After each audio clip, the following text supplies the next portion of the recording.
अस्सलामु अलैकुम वरहमतुल्लाहि वबरकातुहु। नहमदुहु व नुसल्ली अला रसूलिहिल करीम, अम्मा बअद, फ़अऊज़ु बिल्लाहि मिनश शैतानिर रजीम, बिस्मिल्लाहिर रहमानिर रहीम। नाज़रीन, मैं हूँ हकीम मुअज़्ज़म अली और आप देख रहे हैं यूट्यूब चैनल मतब अजमल। आज की हमारी वीडियो बाईं तरफ के इरकुन निसा के हवाले से है। गुफ्तगू का आगाज़ करने से पहले अगर आपने हमारा चैनल अभी तक सब्सक्राइब नहीं किया तो हमारा चैनल सब्सक्राइब करें और बेल आइकन का बटन दबाएं ताकि हमारी आने वाली तमाम नई वीडियोज़ के नोटिफिकेशन सबसे पहले आप तक पहुंच सकें। नाज़रीन, जैसा कि आप जानते हैं, पिछली वीडियो में हमने दाईं तरफ के इरकुन निसा के हवाले से बताया था, उसकी वजूहात बताई थी, उसका ग़ज़ाई इलाज बताया था। आज की इस वीडियो में हम बाएं इरकुन निसा की बात करेंगे। इरकुन निसा यानी लंगड़ी का दर्द, जिसको इंग्लिश में शियाटिका भी कहते हैं, ये बाएं कूल्हे से स्टार्ट होकर पाँव की एड़ी तक जाता है।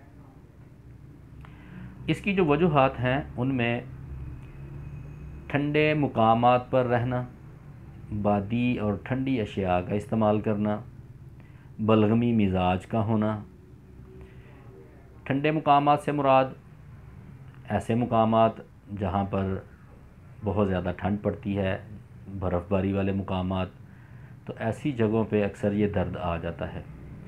ऐसे अफराद जिनका ताल्लुक़ बहुत ज़्यादा पानी वाले काम से होता है, वो अफराद इस दर्द में मुब्तला हो सकते हैं। ऐसे अफराद जो दूध, चावल, मिठाइयाँ, हलवा जात, केले, मौसमियाँ, गंडेरियाँ, रो, ठंडा पानी, इन चीज़ों का कसरत से इस्तेमाल करते हैं, वो अफराद इस मर्ज़ में मुब्तला हो सकते हैं। इस मर्ज़ में दर्द के साथ साथ कब्ज़ भी शदीद रहता है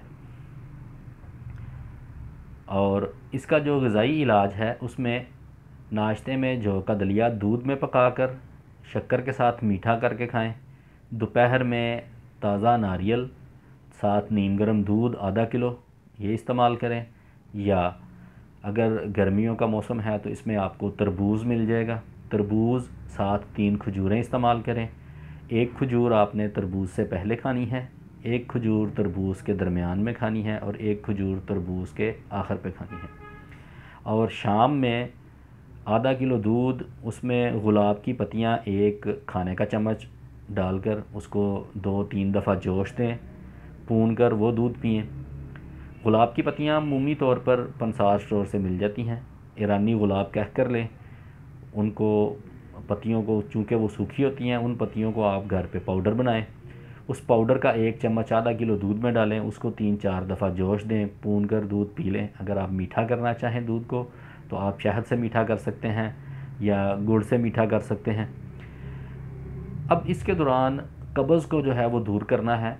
कब्ज़ को दूर करने के लिए ही ये गुलाब की पत्तियाँ आपको बताई गई हैं। अगर 1 चम्मच पाउडर इस्तेमाल करने से कब्ज़ दूर नहीं होती तो आप इनको बढ़ाकर 2 चम्मच कर सकते हैं, और अगर 2 चम्मच से भी मसला हल ना हो तो फिर आप ऐसा करेंगे कि 50 ग्राम गुलकंद और साथ नीम गर्म दूध लेंगे।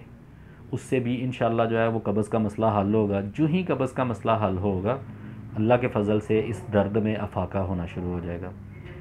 अगर आप मीठा ना खा सकें, गुलकंद चूँकि बहुत ज़्यादा मीठी होती है, तो आप इसका शेक बना सकते हैं। आधा किलो नीम गर्म दूध लें, उसमें 50 ग्राम गुलकंद डाल के इसका शेक बनाएं और ये पी लें।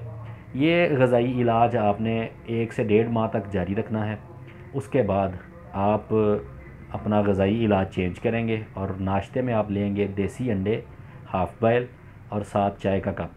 दोपहर शाम में दाल चना, दाल मसूर, साबुत मसूर, काले चने, करेले, बड़ा गोश्त, मसाला जात जो जिसमें ये सालन पकाना है उसमें प्याज, टमाटर, सुरख मिर्च, लौंग, दालचीनी, नमक और देसी घी इस्तेमाल करें। ठीक है। और इसके साथ जो कावा आपने इस्तेमाल करना है वो है लौंग, दालचीनी, और इसमें शहद डाल लें या गुड़ के साथ मीठा करके इस्तेमाल करें। यह ग़ज़ाई इलाज आप 2 से 3 हफ़्ते तक जारी रखें। इसके अलावा अगर आप कुछ पूछना चाहें तो मेरे व्हाट्सएप नंबर पर मेरे साथ रब्ता करें। व्हाट्सएप नंबर में 03238603 450